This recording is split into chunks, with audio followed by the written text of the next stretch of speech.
Ya guys, selamat malam. Welcome back to my channel. Oke, hari ini aku akan menceritakan tentang pengalamanku gaji perbandingan gaji antara Kaigo saat aku tuh Tegino dan saat ini sedang bekerja di Bandara Narita seperti itu ya. Oke, langsung saja kita simak videonya. Oke, jadi dulu aku sudah pernah membahas mengenai gaji di Kaigo waktu aku bekerja di Nagoya sebagai Kaigo, oke? Dan saat ini aku sudah beralih menjadi visa Kijin Koku dan pekerjaannya adalah check-in counter di bandara seperti itu. Untuk segi bahasanya sendiri, kita tahu ya kalau Kaigo itu biasanya itu untuk Tegino dari N4 itu sudah oke. Tapi kalau untuk di bandara itu minimal ya N2 ya, seperti itu. N3 boleh mendaftar, cuman agak-agak mau N2 udah nyerempet gitu loh guys. Itu disarankan untuk seperti itu. Jadi untuk level bahasanya sendiri itu sangat tinggi untuk bagian visa Kijin Koku. Dan untuk syarat dari visa Toku Tegino itu sendiri kan untuk kelulusan SMA, kemudian asalkan mendapat JLPTN 4 dan sertifikat itu ya Toku Tegino sendiri. Kemudian untuk yang di visa Kijin Koku itu sendiri, kenapa aku bisa berubah menjadi visa Kijin Koku? Alasannya adalah karena dulu aku tuh kuliah jurusan bahasa Jepang di Indonesia dan sudah lulus seperti itu, sudah S1, ceritanya seperti itu. Jadi sudah S1, kemudian aku menginjakkan diri ke Jepang dengan pekerjaan Toku Tegino untuk Kaigo. Kemudian 2 tahun berlalu dan aku mendapatkan kesempatan untuk melamar di bandara, kemudian aku terima seperti itu kan. Sudah kebetulan N2 dan bahasa Inggrisnya oke, kemudian lulus S1 seperti itu kan. Dan salah satunya adalah jurusan bahasa, karena dulu aku jurusan bahasa Jepang. Jadi untuk untuk visa Kijin Koku sendiri itu salah satu syaratnya adalah lulusan D3 atau S1 dan ilmu yang dipelajari itu harus bisa diterapkan saat kita bekerja di Jepang seperti itu. Jadi itu bisa diterima karena aku dulu bahasa Jepang dan aku bekerja menggunakan bahasa Jepang gitu ya di bandara. Jadi itu masih linear, masih searah seperti itu ya, masih sejalur. Jadinya aku bisa ganti langsung dari visa Toku Tegino ke visa Kijin Koku seperti itu. Itu latar belakangnya mengenai gaji. Ini yang kalian tunggu-tunggu kan? Oke, jadi dulu aku bekerja sebagai Kaigo dan aku sudah menjalankan shift yaking ya, seperti itu.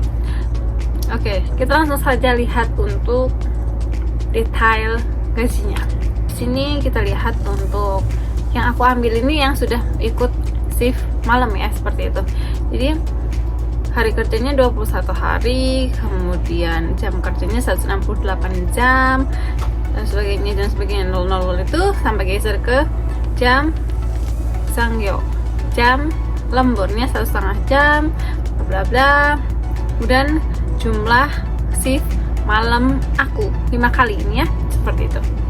Oke, untuk gaji dasarnya adalah 182.500. Kemudian ada tunjangan 5.000 yaitu yang sebelahnya, dan ada tunjangan lainnya 2.500 dan Sangyo Warif. Ini untuk tambahan Sangyo seperti itu. Intinya ini apa saja yang dibayarkan oleh perusahaan kepada saya seperti itu ya. Dan ada checking TAT atau tunjangan shift malamnya itu yang gede ya guys, karena 5 kali dan aku itu 1 kali itu 7.000, jadi 5 kali shift yaking dikali 7.000 totalnya adalah 35.000. Ini di luar dari kerja kita yang ini loh guys, shift kerja kita yang umum gitu ya. Jadi shift kerja umum ditambah per 1 kali shift malam itu ditambah 7.000 seperti itu. Di tempat-tempat lain mungkin ada yang lebih dari 7.000, ada yang mungkin 8.000, ada yang mungkin 10.000 seperti itu. Itu tergantung dari tempatnya kita bekerja seperti itu ya. Yang lainnya ini ya, ada tunjangan 10.000 dan 7.500. Itu semua adalah apa yang dibayarkan perusahaan ke aku, seperti itu. Kemudian untuk apa yang harus aku bayarkan di Jepang sebagai seorang pekerja, seperti itu ya, pekerja yang baik dan benar, seperti itu. Jadi ada Kenko Hoken, asuransi kesehatan. Nilainya 12.000 sekian, seperti itu ya. Kalau di Indonesia kan itu banyak, jadi mendingan tidak usah ya. Itu sekitar 1.200.000. Kalau untuk kurs yang sekarang yang misalnya kursnya 100 seperti itu kan. Ada Nenking.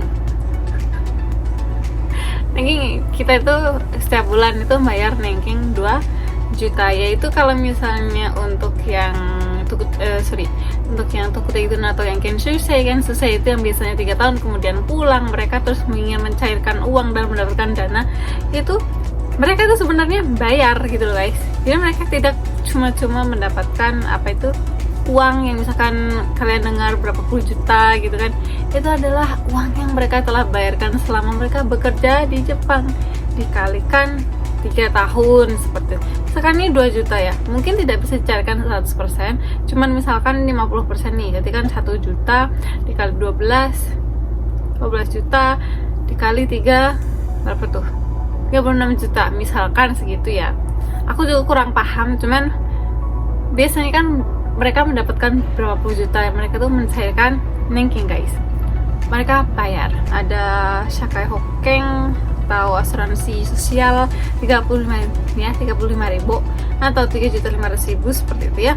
Jadi di sini kebetulan aku itu sudah bayar yajing atau sewa apa tuh selama sebulan itu 3.400.000. Ini di sini 34.000 tulisannya ya.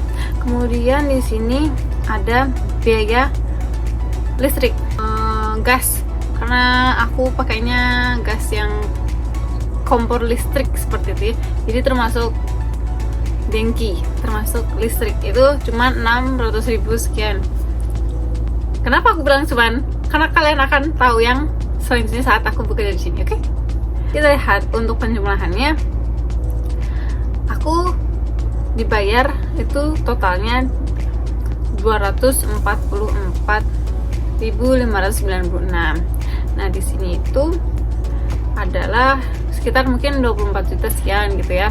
Cuman karena tadi ada potongan-potongan yang sudah aku jelaskan di atas, itu ada potongan asuransi kesehatan, ada potongan biaya hidup apa toh gitu seperti sini sebulan, potongan biaya listrik, air, jadi aku dipotong sekitar 8.400.000 untuk tempat tinggal, listrik, dan asuransi yang tadi aku sebutkan. Total yang tersisa adalah 159.962, yang mana menurut aku itu cukup lumayan guys, karena dikurangi 3 mang seperti itu. Misalnya aku kan makan itu dalam 1 bulan itu 3 juta misalkan seperti itu ya, jadi dikurangi 3 juta, jadi masih sisa 13 juta. Kalau misalkan aku nggak neko-neko ya guys, kalian tahu neko-neko? Kalau aku nggak macem-macem, kalau aku nggak main karaoke kayak main kemana kayak gitu ya, ini belum ngirim ke Indonesia seperti itu ya. Jadi 13 juta tapi masih dikurangi berapa gitu kan untuk kirim Indonesia, tabungan untuk seperti itu. Intinya kita bersih itu di sini adalah sekitar 13 jutaan. Sama aku kerja sebagai kaigo di Nagoya seperti itu. Nah, ini yang ditunggu-tunggu kan? Ya, oke, mari kita lihat saja untuk strip gajinya. Di sini aku lihat laptop. Untuk gaji dasarnya saja ya guys, itu beda hampir 30.000 atau ini sebenarnya terpas 27.500. Perbedaannya itu 2.700.000 sekian gitu ya untuk gaji pokoknya, gaji dasarnya. Untuk di sebelahnya itu ada Tokubetsu TAT, itu ada tunjangan dari perusahaan aku, dari Haken Gaisha ya. Kebetulan aku itu masuk ke Haken Gaisha bukan Seishain. Ada tunjangan nih, mulai lumayan nih, 1 juta tunjangannya dari perusahaan. Terus ada tunjangan Sanggyo, di sini aku ada 1 juta sekian, ada 10.813. Kemudian ada, jadi tuh untuk yang di bandara ini sistemnya tuh agak berbeda ya. Cuman emang di beberapa perusahaan di Jepang itu ada yang sistemnya seperti ini. Jadi dalam sebulan itu kita bekerja selama titik-titik jam, misalkan 170 jam seperti itu ya. Kalau di tadi di Kikaigo kan aku kan cuma 168 jam misalkan. Dan misalkan di sini aku kerjanya 170 jam selama sebulan. Nah, kalau aku kurang bekerja dari 170 jam tersebut, maka gaji aku itu akan tidak memenuhi 210.000 yang gaji pokoknya itu. Akan berkurang seperti itu ya dari gaji pokok. Akan tetapi karena perusahaan aku tidak sejahat itu ya mungkin jadi gaji aku itu dinaikkan sedikit, dibayarkan untuk yang hari kekurangannya itu, hari liburnya itu jadi 60% atau berapa puluh persen, aku lupa guys, sorry. Jam kerjanya kurang. Kenapa jam kerjaku bisa kurang? Oke, jadi itu bekerja tidak full 8 jam kerja seperti itu. Kalau di Kaigo itu aku dulu sering lembur dan pasti kerja full 8 jam. Jam kerjanya itu hanya 7 jam 45 menit guys. Jadi tidak full 8 jam. Dengan sistem shift yang seperti itu, dengan minimal bekerja dalam sebulan segini, dan itu akan memenuhi target gaji dasarnya 210.000 seperti itu kan. Nah, aku juga baru tahu sistem ini sejak aku pindah di sini gitu loh. Dan aku juga pernah tanya sama yang lain juga ya. Ada teman aku bekerja dan di perusahaannya sistemnya seperti itu, sama seperti aku seperti itu ya. Dengan sistem pengurangan dalam sebulan itu berapa jam kerja, maka dia akan dikurangi dari basic salary-nya dalam sebulan seperti itu. Untuk di Narita, kerja di bandara, itu aku gajinya hanya 224.000. Ingat-ingat yang tadi itu 244.000, beda 20.000 guys. Sudah mengerti titik terang? Gajiku lebih sedikit guys, 20.000 lebih sedikit. Ini padahal pekerjaannya bahasanya lebih susah, bahasa Inggris pakai, bahasa Jepangnya sulit, harus S1, D3 gitu kan. Wah, ternyata gajinya tidak lebih banyak daripada saat aku dulu pas di Kaigo guys. Beda 2 juta. Untuk yang di Kaigo itu jumlahnya sedikit lebih besar. Itu disebabkan karena semakin besar gaji kita yang dapatkan ya, semakin besar asuransi yang harus kita bayarkan seperti itu. Jadi karena di sini untuk yang bekerja di bandara itu gajinya lebih sedikit, maka asuransinya pun dipotong lebih sedikit seperti itu ya guys. Total-totalan dikurangi gampang saja 5 juta ya, itu karena apartemennya bayar sendiri itu lumayan mahal, 4 juta ditambah biaya itu anggap saja 1 juta, jadi 5 juta ya. Jadi gajiku tinggal 141, sedangkan saat aku di Kaigo itu 159. Jadi kita bisa ngerti ya, gajinya lebih banyak di sana guys, di saat aku kerja Kaigo. Jujur ini bukan bohongan. Untuk video kali ini mungkin kalian sudah menemukan titik terangnya ya, gaji aku semakin menurun guys.